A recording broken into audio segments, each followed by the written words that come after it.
लेकिन वह हाल नहीं है कि बीपीएससी का चेयरमैन जेल जा रहा हो। 3 बार मेरे यहाँ सीसीटीवी फुटेज है सबका, कौन कौन आया था, और वही सब हंगामा करने के लिए गया था। उन बीपीएससी के अभ्यर्थियों के सवाल को अब उठाते हैं। चुप क्यों हो गए हैं? चुप्पी का राज है।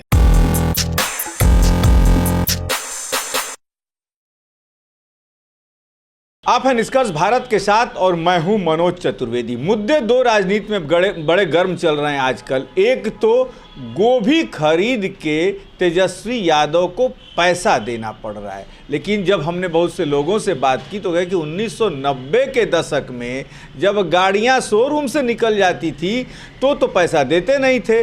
अब सोच लीजिए सुशासन बाबू का राज है तो गोभी का भी पैसा तेजस्वी यादव को देना पड़ रहा है। और दूसरी कि बीपीएससी के चेयरमैन पर जो है वो सुप्रीम कोर्ट ने एक नोटिस जारी किया है, टिप्पणी की है कि भाई ऐसे भ्रष्टाचारी और क्राइम रिकॉर्ड के व्यक्ति को कैसे बिहार सरकार ने बीपीएससी का चेयरमैन बना दिया है। पीएलआई जो है ब्रिजेश सिंह ने वहाँ पे versus state government supreme court में दाखिल किया था और मनोज मिश्रा और नरसिंघन की कोर्ट ने माने जज जो दोनों थे वो 11 नंबर कोर्ट में उसकी कल सुनवाई हुई थी। नीरज जी, पहले बीपीएससी पर ही आ जाते हैं। सुप्रीम कोर्ट की एक टिप्पणी और नोटिस आई है कि भाई भ्रष्टाचारी और क्रिमिनल को कैसे बिहार लोक सेवा आयोग के अध्यक्ष के निर्वाचन की एक विहित प्रक्रिया है, उसका अनुपालन किया गया।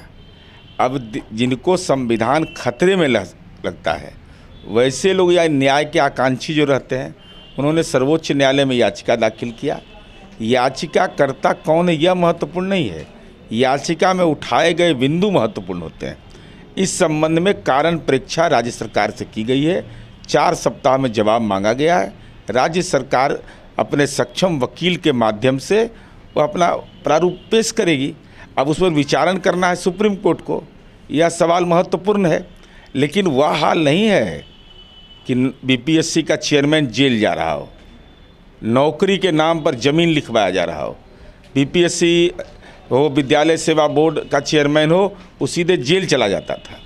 तो अब उन पर क्या मामले दर्ज हैं जिसको रिट पिटीशन में आधार बनाया गया है पीआईएल में, इन तमाम बिंदुओं को सरकार जवाब देगी। क्या दिक्कत है इसमें? और वो हाल थोड़े मेरा है कि सीबीआई कोर्ट में ईडी के कोर्ट में बीपीएससी के चेयरमैन का पेशी होना है कि फलना इनके पिताजी का नाम है फलना, हाजिर हो। उन्हें लालू यादव की तरफ इशारा कर रहे हैं क्या? हले वो तेजस्वी जी के बारे में। लालू जी तो बेचारे अब उस लायक रहे नहीं, लालू जी पर टिप्पणी करना अब ठीक नहीं। अभी विराट कोहली जिनके नेतृत्व में खेला है ना, उन्हीं के बारे में हम बोलते हैं, या सैलरी घोटाला जो किए। बीपीएससी के अभ्यर्थी आज भी धरने पर हैं और तमाम नेता जो हैं वो तेजस्वी से लेके सब लोग उनके धरने स्थल पर, यहाँ तक कि राहुल गांधी भी आए। आपको नहीं लगता, प्रशांत किशोर आए, सबने इसको राजनीतिक रंग देने की कोशिश की? अब अनाथ बना दिया सब, अब अनाथ बना दिया ये सब नेता सब। उन बच्चों को चढ़ा दिया कि लड़ो। 3 बार वो मेरे पास आए, तीनों बार मैंने कहा कि आवेदन दीजिए। मैं अपने लेटर हेड पर लिख के देने को तैयार हूँ, आवेदन नहीं दिया। इसका मतलब तथ्य नहीं था। 3 बार मेरे यहाँ सीसीटीवी फुटेज है सबका, कौन कौन आया था, और वही सब हंगामा करने के लिए गया था, लेकिन आवेदन नहीं दिया। इसका मतलब दुकान चलाई जा रही थी। प्राइमा फेसी हाई कोर्ट ने भी नहीं माना। हाई कोर्ट ने रिजल्ट पब्लिश करने का अधिकार दे दिया पीटी का। तो अब हाई कोर्ट में मामला विचार हो रहा है। लेकिन अभी नेताजी लोग अब काहे नहीं जा रहे हैं? आप तेजस्वी यादव ने एक दिन करके किनारा काट लिया। राहुल गांधी जी ट्वीट करते हैं और ट्वीट का जब जवाब जाता है कि राजस्थान के बारे में बोलिए, सबसे ज़्यादा तो पेपर लीक की घटना वहीं हुई, तो खामोश हो जाते हैं। उसके बाद प्रशांत किशोर जी ये बोलिया बिस्तर ले करके उन्हें बांस घाट वाला इलाका दीघा वाला वहाँ जाके तंबू उम्बू गढ़ लेते हैं। अब काहे नहीं बोल रहे हैं? बोलिए, उन आंदोलनरत छात्रों के साथ बैठिए। अगर वो आंदोलन कर रहे हैं, आप लोग को लग रहा है मुद्दा महत्वपूर्ण है, तो आप चुप क्यों हो जाते हैं? अब दिल्ली बम्बई कहाँ शादी ब्याह में घूम रहे हैं। वाह, चढ़ जा बेटा सूली पर, भला करेगा राम। शादी में तो वहीं गए थे जो उनको आश्रय दिए हैं पटना। अब जो आश्रय दिए हैं तो इसका मतलब कि आप बच्चों को, राजनीति में है तो व्यक्तिगत हित से ऊपर ना राजनीति होता है। मैं सवाल पूछ रहा हूँ कि क्यों नहीं आप उन बीपीएससी के अभ्यर्थियों के सवाल को अब उठाते हैं।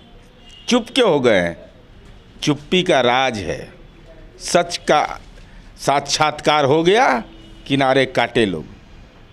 अब बच्चों को भड़काया। मेरा तो सीधा आरोप है बच्चों को भड़काने का इन लोगों पर। और जवाब क्यों नहीं दे रहे हैं प्रशांत किशोर जी? दिमाग में ठंडा लग गया है, दिमाग में गर्म हो गया है? जवाब दीजिए बीपीएससी को। आपने कहा पद बिका है, तो आंगनबाड़ी सेविका गुड़िया देवी का बेटा अगर डीएसपी बन रहा है तो आपको पेट में दर्द हो रहा है।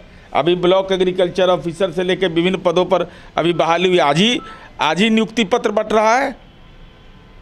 9,13,000 या समथिंग हम लोगों ने लक्ष्य अपना पूरा कर लिया। तो तेजस्वी यादव, प्रशांत किशोर, एक उदाहरण दीजिए कि नौकरी किसी को जमीन लिखवाने के नाम पर, जमीन के नाम पर मिला है, पदस्थापन में कुछ लगा है। और मैं उदाहरण दे रहा हूँ, तेजस्वी यादव के सगे चाचा गुंजन राय, उनके 2 परिजन को लालू जी ने नौकरी दिया, दोनों से इन लोगों ने जमीन लिखवा दिया। और उसी घर की पुत्रवधू है श्रीमती गुंजन यादव, नीतीश चाचा ने नौकरी दिया कार्यालय सहायक का, तो 1 कट्ठा जमीन नहीं लिखना पड़ा। ये तो आईना की तरह साफ है। जी, यही सुशासन की सरकार है, यानी कि तेजस्वी यादव को अब गोभी का भी पैसा देना पड़ रहा है। नहीं, देखिए, वो तो गोभी का पैसा भी कौन दिया ये नहीं कोई जान रहा है। पैसा दे दो, वहाँ पे लड़कियों को पैसा भी नहीं, मैं बता रहा हूँ ना, हम उम्मीद कर रहे थे विपक्ष के नेता जरा अपना पूंजी भी लगाते। अब किसको वीडियो में कह रहे हैं पैसा दे दो, जयराम सिंह कुशवाहा के, और वो बटाई पर ज़मीन का खेती करते हैं। यह भी नहीं बताया, अरे आपके माँ पिता के शासनकाल में खेती होता था जी, फूलगोभी का खेती कर लेता, उसको तो घोड़ा से गर्दा उड़ा देता था, सब उखाड़ के लेके भाग जाता था। और वहाँ 200 फीट का बोरिंग है। ये तो आप बोले नहीं, ये आपने बोला नहीं तेजस्वी यादव कि प्रधानमंत्री किसान सम्मान निधि का लाभ उनको मिला है, 10 किस्त मिला है। हम तो सब डेटा निकाल लिए, फेसबुक लाइव आके सब के जो दिखा रहे हैं। उसके बाद फिर कल जाते हैं और उस बेटी को, वह बेटी कहती है, मुंह पर तो राजनीति का तमाचा लग गया इनका। वह बेटी से पूछते क्या बनोगी, तो कहती है पुलिस बनेंगे।